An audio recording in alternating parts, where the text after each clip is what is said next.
លោកកែវរេមីអ្នកនាំពាក្យការពារជាតិថៃថាតែហ៊ានថៃរំលោភស្ត្រីខ្មែរที่រឿងមិនពិតត្រូវសិក្សាទំនៀមទម្លាប់ដ៏ល្អរបស់ខ្មែរសិនភ្នំពេញប្រធានគណៈកម្មាធិការសិទ្ធិមនុស្សកម្ពុជាលោកទេសរដ្ឋមន្ត្រីកែវរេមីប្រាប់ទៅអ្នកនាំពាក្យក្រសួងការពារជាតិថៃដែលបាននិយាយបំភ្លឺថាករណីទាហានថៃបៀតបៀនផ្លូវភេទលើស្ត្រីជាពលករកម្ពុជាដោយអះអាងថាជាព័ត៌មានក្លែងក្លាយនោះត្រូវសិក្សាស្វែងយល់ពីប្រពៃណីទំនៀមទម្លាប់ដ៏ល្អផូរផង់របស់ខ្មែរជាមុនសិនយោងតាមបណ្ដាញទំនាក់ទំនងសង្គម Facebook នារសៀលថ្ងៃទី19ខែវិច្ឆិកាឆ្នាំ2025នេះលោកកែវរេមីបានបង្ហាញមុខអ្នកនាំពាក្យក្រសួងការពារជាតិថៃដែលបាននិយាយចោទប្រកាន់ថាករណីទាហានថៃចាប់រំលោភស្ត្រីខ្មែរជារឿងមិនពិតចំពោះការនិយាយបែបនេះប្រធានគណៈកម្មាធិការសិទ្ធិមនុស្សកម្ពុជាបានគូបញ្ជាក់ត្រឡប់ទៅវិញថា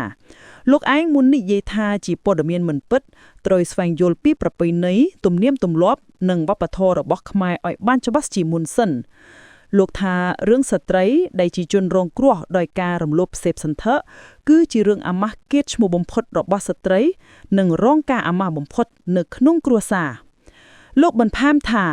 ស្ត្រីដែលជាជនរងគ្រោះពីការរំលោភបំពាននេះបានប៉ះពាល់នៅភ្លុយចិត្តរបស់គាត់ធំធេងណាស់ដោយប៉ះពាល់កិត្តិយសនិងអាចប្រឈមនឹងមិនមានប្តីនៅថ្ងៃក្រោយ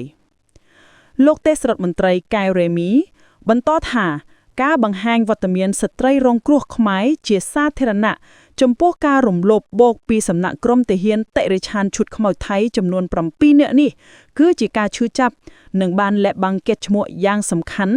ដែលចាំបាច់ត្រូវតែប្រាប់ពីការពិតជាសាធារណៈដើម្បីទាមទាររកយុត្តិធម៌